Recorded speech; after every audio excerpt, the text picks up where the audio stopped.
Reverend Ken. I'm coming to you from Crisis and Answer Ministry. This is a good day. This is the day the Lord has made. Let us rejoice and be glad in it. Come on in. This is a good day. Come on in. When you come in, try to share someone. Let's share this broadcast. We're going to have a good time this evening. Good evening. I'm Reverend Ken, and I come to you from Crisis and Answer Ministries. I would like to thank God for this day and this day's journey. If it had not been for the Lord on our side, where would we be? I would like to thank each of you for tuning in weekly to this Bible study. I am forever grateful for you, and you. As a minister of the gospel, I come that everyone under the sound of my voice should become informed believers. This evening passage is coming out of the book of Romans, the 12th chapter, the first and second verse, and it reads, "Therefore, I urge you, brothers and sisters, in view of God's mercy, to offer your bodies as a living sacrifice, holy and pleasing to God. This is your true and proper worship. Do not conform to the pattern of this world, but be transformed by the renewing of your mind. Then you will be able to test and approve what God's will is, his good, pleasing, and perfect will." This evening's subject is conquering the battles for your mind.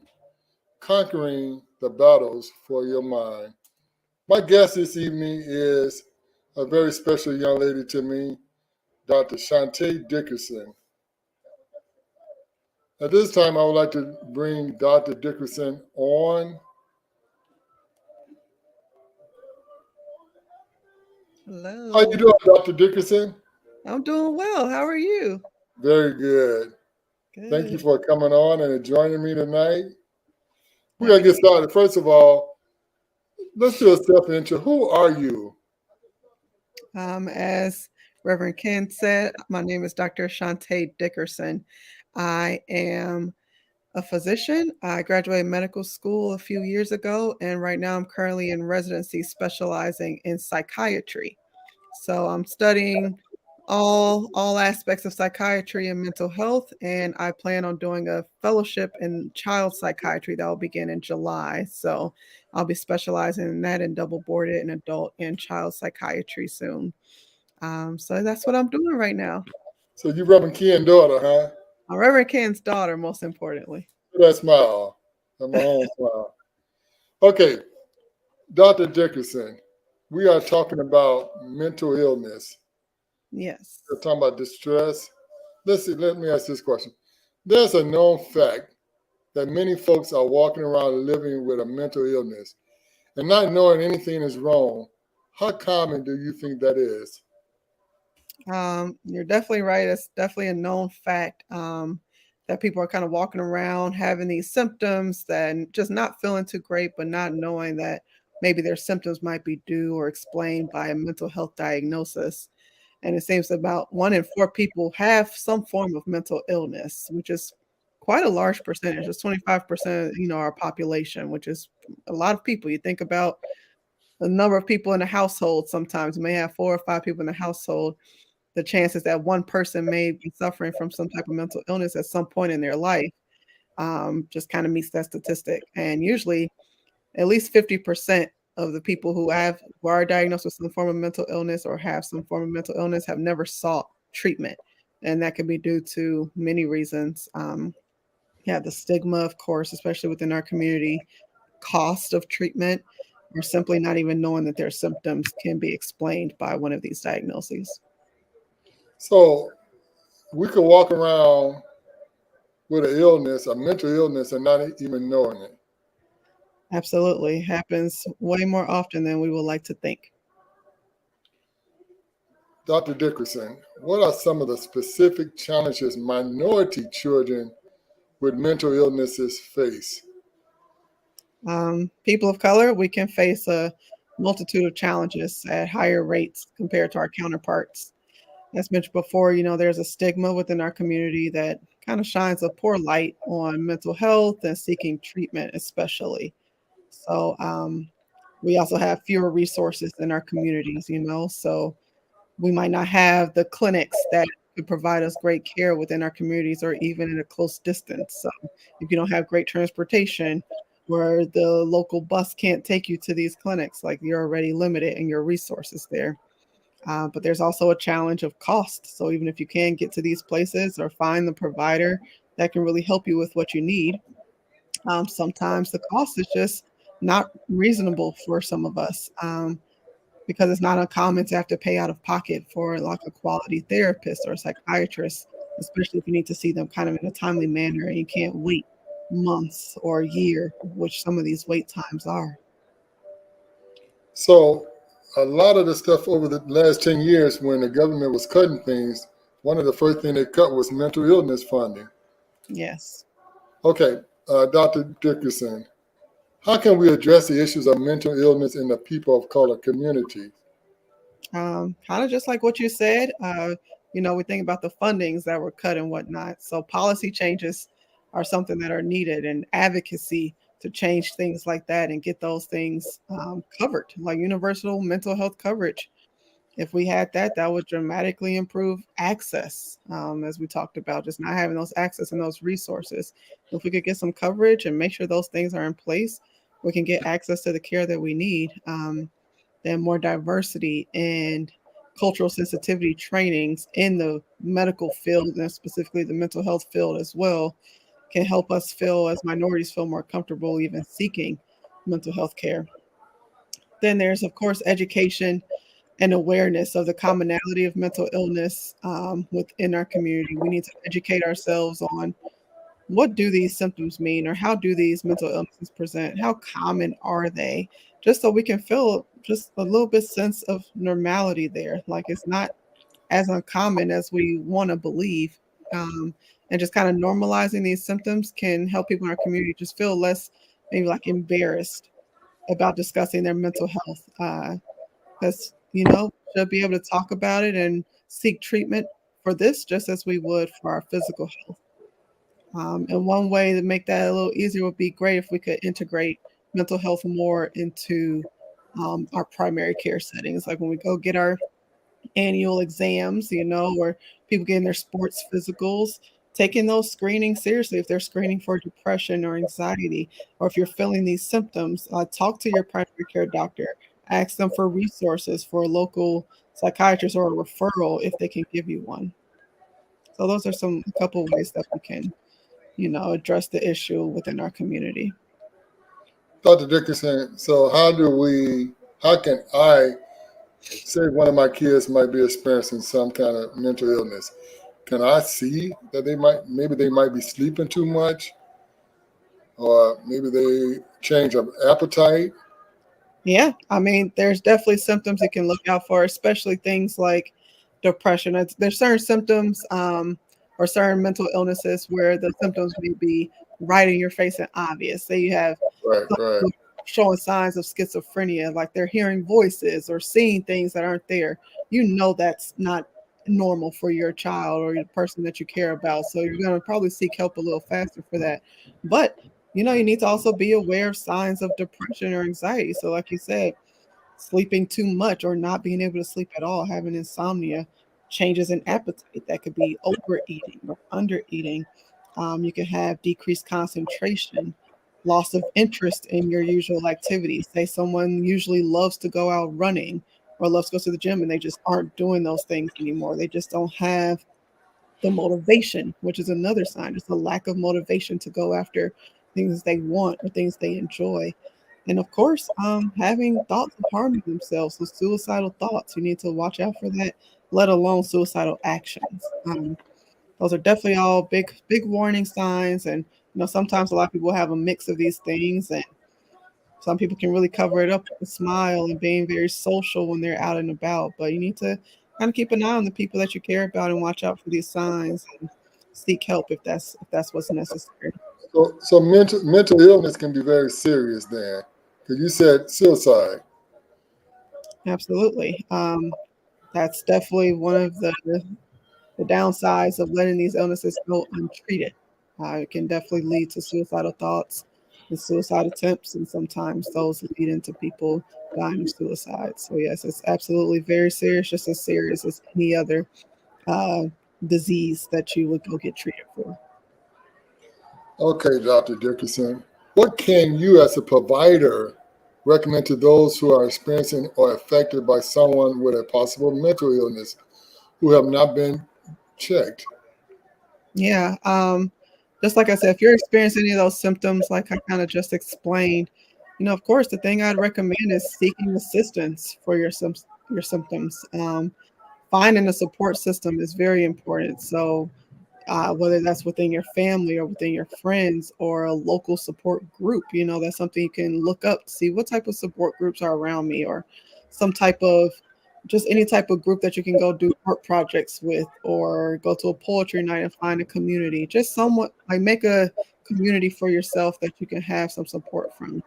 And then sometimes, if your symptoms are severe enough, that is the time where you need to seek out help either through your primary care doctor and ask them for resources, or of course, reach out directly to a therapist or a psychiatrist yourself.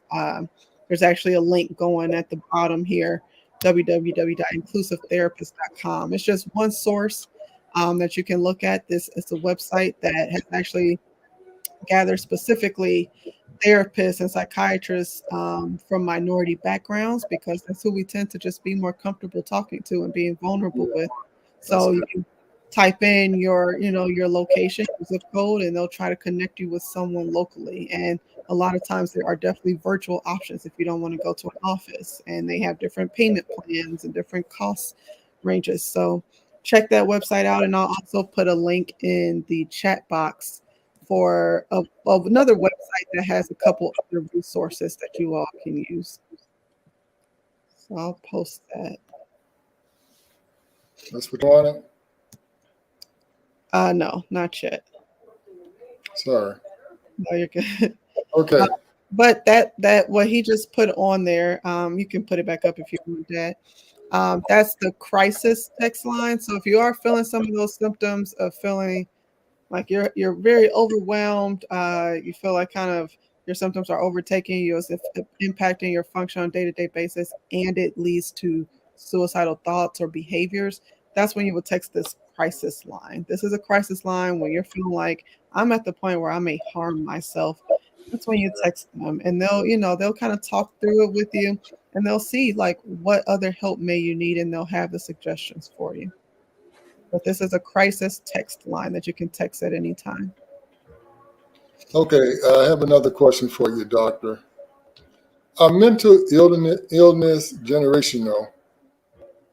There's definitely a genetic component to many mental illness diagnoses. So the chances of developing certain disorders can certainly be higher if you have a parent or even a sibling with a mental illness. But of course, if you have a parent with it, the chances are higher than a sibling. But the sibling definitely increases your chances beyond the general population's chances of developing that mental illness. So, goodness. Are there triggers that can set off some or all of these illnesses? Um, Sometimes there aren't necessarily any triggers for some mental illnesses. Some people just may be more genetically predisposed to them. But there are definitely environmental factors, like just like there's genetic factors, we also have environmental factors that can play a role in developing some of these things. And some of the common ones, that play a role in people leading to having depression, anxiety, or personality disorders, or even schizophrenia or bipolar disorder, can be like a difficult childhood, having just a hard time growing up, some form of neglect, some form of trauma in your past, high levels of stress, poor physical health, and definitely substance abuse. We see a lot of that in my hospital. Mighty. Do kids with mental illness grow to be adults with mental illnesses? That can depend on the diagnosis again, but there's plenty of hope for many symptoms to resolve over time with proper treatment. And I will say the earlier help is sought, there's a higher likelihood of returning to what we call your baseline. So where you started at before you started having symptoms of a mental illness. That's what we consider your baseline. And once you kind of get a little sicker, uh, the care we're trying to, we're giving you is hopefully to bring you as close to that baseline as possible. But the earlier you seek help, the better chance we have of getting you back to your healthy baseline. So it can be healed. It can be cured. Mental illness do not be permanent. There's definitely, hope with every mental illness diagnosis. Sometimes some people they have severe symptoms, and with treatment, their symptoms become minimal to minor to non-existent. So it can definitely vary, but there's definitely a chance for every mental illness that you can be diagnosed with to have an alleviation of symptoms with proper treatment. So we have kids walking the streets, kids walking the street with mental illnesses. Yeah, Kids. unfortunately, yes, that is the Uh, reality of the what situation. age range would you say, Dr. Dickerson? I mean, it can really range from, 4-year-olds who might be getting diagnosed with autism or even ADHD. So those are mental illnesses as well. Yeah, psychiatrists, and we also treat those as well. So, okay, so we got 4 years old all the way up until 100, I imagine. Huh? Yes, the chances of a very late onset of a mental illness are pretty rare unless it's some form of depression. But outside of that, like things like the severe mental illnesses like schizophrenia and whatnot, like in women, you usually don't see that happening until, almost their 30s. And men is a little sooner, actually, that they start to develop symptoms. But there are such things as early onset where you can start developing some symptoms of schizophrenia, which is like psychotic symptoms as early as your teenage years. So somebody my age, 30, in my 30s, 40s, okay, 50s, okay, okay.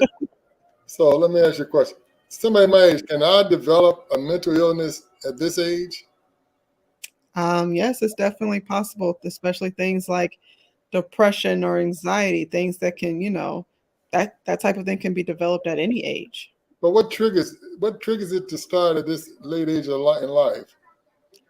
Just like a lot of people, depression can set in. It can be minimal triggers that kind of lead to a low mood, or you can have a lot of triggers depending on what's going on in your life at the time.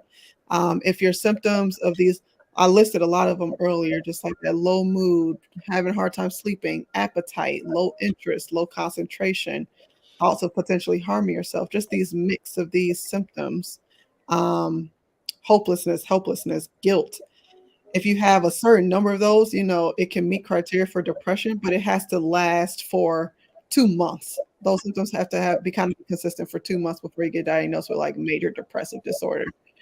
Before that, if it's only like going on for about a month or under, that's what we would call adjustment disorder. You're adjusting to these tough things that are happening in your life at the moment. It could be divorce or something going wrong with the job. It could be all types of different things going on for people where they have to adjust and their mood is impacted through the adjustment. So But if during it's this adjustment, longer, it can be, depression that it turned into. during this adjustment, can it be reversed after the fact once you get your footings back? Absolutely. And that's why it's called adjustment. You're just adjusting to these changes. So the And you're pill is not going to be permanent. That would just be a temporary solution then. what was that? Will the pills be permanent if you have to take some kind of medication? Prescribed medication. Oh yes, medication like antidepressants and anxiety medications, especially during an adjustment period, can definitely be prescribed for a temporary reason. But there's nothing wrong with continuing them if you feel like your baseline mood isn't necessarily the happiest, and you worry that this might persist for a longer time. There's nothing wrong with being on them more long term. But if you want to give them a shot of being off of the medication after you're feeling a lot better, you just Yeah. have to weigh in your mind, like, am I feeling a lot better with the help of because of the help of the medication, or have things just kind of gotten better in life in general, and I think I can manage my mood a little bit better now without the medication. So you got adjustment, which is brought on by circumstances, Hmm. and which can be reverted back to a normal condition once that circumstance has cleared up. once the circumstances cleared up, or once you've learned great skills of how to cope with the new circumstances. So now you got to learn how to cope with certain Yeah, things. absolutely. And that's something a therapist usually can help a lot with, or a support group. You learn coping skills, just kind of learning how to adjust to your new circumstances and the new changes in your life. And that's a way to hopefully get you back to kind of your baseline mood. Well, Dr. Dickerson, you are in your 20s. Is this Mhm. affecting you, the stuff you're seeing that these young kids are having so many different mental illnesses and talking about committing suicide, having to adjust to issues in their home? How do you how do you cope with this? It can definitely be challenging, especially like you said, in children, because a lot of times the things causing their low mood and whatnot is due to factors outside that aren't always in their control. So that's the part that makes that a little bit more difficult for me to accept and kind of cope with. But for me, I have to kind of come home and kind of try to leave work at work, as hard as that may be. I have to come home and do things that I enjoy and do things that I find, joy in. So that sometimes I might be watching TV, sometimes I may be baking or cooking a good meal or going to the movie theater. I just have to kind of learn how to keep that balance between work and things that I enjoy in my life. Dr. Dickerson, have I told you I'm very proud of you? Oh, thank you, Dad. Thank you, You Red. are doing a wonderful job. You are doing a wonderful job. I'm so proud of you. Thank you. I have a question. What advice can you offer that can help those who need care? Like we said earlier, if you're feeling like you are having these symptoms that you can't cope with yourself or manage yourself, I just can't emphasize enough seeking the help that you may need, finding that support system, telling your primary care doctor if you have one what you're going through, so they can they usually can gauge if you need more help than what they can offer you, because sometimes they can offer you help, they can offer you some type of advice or coping skills, or even if you needed, medication, but they'll know when it's out of their scope and they can refer you to a mental health professional, whether it's a psychiatrist, or you can seek out therapy. Like I said, that link is kind of flowing in the blue row down there, inclusivetherapist.com. Check that out, or check out this list of resources that I'm trying to put into the chat box if I figure it out. Very good. Okay, I'm done with the mental illnesses, but over Okay. 2 years we've been dealing with a thing called COVID. Hmm. A lot of people's life have changed. I have heard many divorces, many people separated. A lot of things have. I talked to a gentleman the other day, and he stated him and his wife argues more now than they ever did because they never seen each other out of 40 some years this Hmm. much until COVID. That's stressful. So Yes, a lot of us have been under increased stress over the last few years due to a multitude of reasons. Can you share with us about how to manage it? How do we manage stress?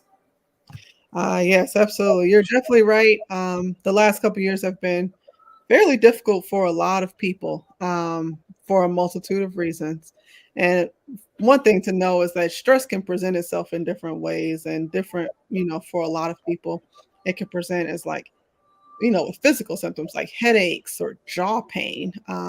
It can present as with trouble sleeping, changes in your appetite, mood swings, difficulty concentrating, feeling overwhelmed. And it's important to know, like when you're experiencing like long-term stress, it changes. It can change your body, your physical body. Your brain is exposed to like increased levels of a hormone called cortisol. Um, and that actually leads to weakening of your immune system, which is what you need to fight illnesses and diseases. So there are definitely repercussions to long-term stress and not coping with them properly. And there's certain triggers to stress. There's of course things that you may be going through in your personal life, but not getting enough sleep can increase your stress. Not having a network of support, some type of major life change, such as moving, death of a loved one, starting a new job, having a child, getting married. These things, while some people think like, oh, these are all great things for some people, they can cause stress because there's such a large change for them. Poor physical health, not eating well, all of these can put stress on you and your body. And of course, everyone has their own threshold for stress. What may upset you or cause you stress may not even bother the next person at all, but they might have their own thing that leads to them having more stress. Um, so, different ways to reduce stress. I can go through a few of those that will hopefully help someone. Hopefully, they'll hear something different or something that they might be able to try to cope with their stress a little better. Um, One thing, accepting kind of your needs. So recognize what your triggers are that cause your stress. What situations make you feel physically or mentally agitated? And once you know these things, it'll be easier for you to either be able to avoid them or learn ways to cope with them when you can't avoid them. Another thing you can do is manage your time. So a lot of people get to a point of just feeling overwhelmed on a day-to-day basis, but if you learn how to manage your time a little better, it may help with that. So prioritizing your activities and the things that you need to do can help you use your time well. Making a day-to-day schedule can just help better ensure that you don't feel so overwhelmed with everyday tasks and deadlines. Practice relaxation. I definitely recommend deep breathing exercises. These are things, if you simply Google deep breathing exercise, you'll see a couple different ones that you can try. One that a lot of my patients tend to like, especially with high anxiety or stress in a given moment, is the 4-7-8 technique. You take 4 seconds to inhale, hold for 7 seconds, exhale for 8 seconds. So the 4-7-8 technique. And that can, do that a few times until you physically feel your body start to relax. So that's one thing you can do to practice relaxation. And of course, there's meditation. You don't have to go buy an app, but you can look on YouTube for free meditations. It can be 5 minutes or 10 minutes or 30 minutes, whatever you have the time or the capacity for. Um, and taking a break that can just, help you refocus and that can really benefit you beyond the immediate moment. Exercise is important, of course. Exercising to some degree daily. We recommend at least 30 to 40 minutes of daily exercise. And that could be just taking a walk outside, walking your dog. If you want to go to the gym, do a dance class through YouTube or with a group. What I just suggest is make it fun for yourself because I know hearing exercise can just be triggering for some people. Like, that sounds terrible. I don't want to do that. But if you find a way to exercise, and make it fun for yourself, you're way more likely to do it. Set aside time for yourself. So a lot of us can be, responsible for a lot of things and a lot of people may need a lot of things from us, but it's important to make time specifically for yourself to do things that you enjoy. That might be reading a book, going to the movies, getting a massage, taking your dog on a walk. Just have some you time in your day. Eating well, I think that's self-explanatory. Just eating all those processed foods can have an effect on you mentally and physically, of course. So having just that balanced diet of unprocessed foods, whole grains, fresh fruits, vegetables, sets that foundation for a healthy body and a healthy mind. And your diet and your physical health can also help stabilize your mood. They definitely go hand in hand.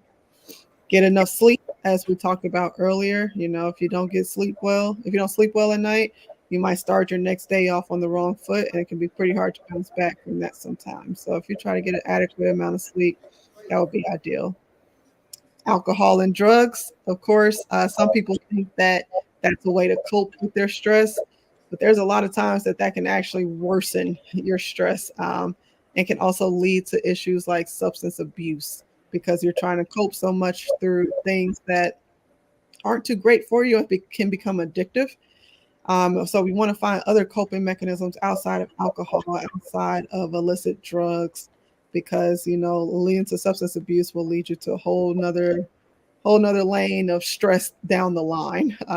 That's not what you want. So just kind of educate yourself on what substance abuse may look like and get help if that's the case. And lastly, just talk to someone, as I keep emphasizing throughout this collaboration here. So whether that's friends, family, a counselor, a support group, just find someone to talk to, air out what you need to talk about, and get the help that you may need. So those are just some techniques that you can try. Hopefully, you heard at least one that you haven't tried yet that you can try next time you're feeling pretty stressed and need a way to cope. Dr. Dickerson, you've done a wonderful job. Thank you. I'm so proud of you. Where's my grandson at? He's getting ready for bed. Okay. All right, I'm gonna put you to the side for a second, doctor, okay? Sound- Before I sign off, I would like to say something about the mind. God is the only person that have access to our mind. Satan cannot read or hear our thoughts. God is the only one who has that power. We have a battle sometimes with our mind by trying to do the good and right thing. When I try to do good, evil is always present. As I'm about to sign off now. Before I sign off, I would like to invite those who don't know Jesus as your personal Savior to make him your Lord and Savior. If you would like to become part of the body of Christ, repeat after me. Dear Lord, I know that I'm a sinner, and I ask for your forgiveness. I believe you died for my sins, and you rose from the dead. I turn from my sins and invite you to come into my heart, come into my life. I want to trust and follow you as my Lord and Savior. If you prayed that prayer, it's just that simple. I want to welcome you to the body of Christ. I want to leave this thought with you. Philippians, the 4th chapter, the 8th and 9th verse. It says, finally, brothers and sisters, whatever is true, whatever is noble, whatever is right, whatever is pure, whatever is lovely, whatever is admirable, if anything is excellent or praiseworthy, think about such things. Whatever you have learned, whether you have learned or received or heard from me or seen in me, put it into practice, and the God of peace will be with you. Good night, and may God keep you, is my prayer.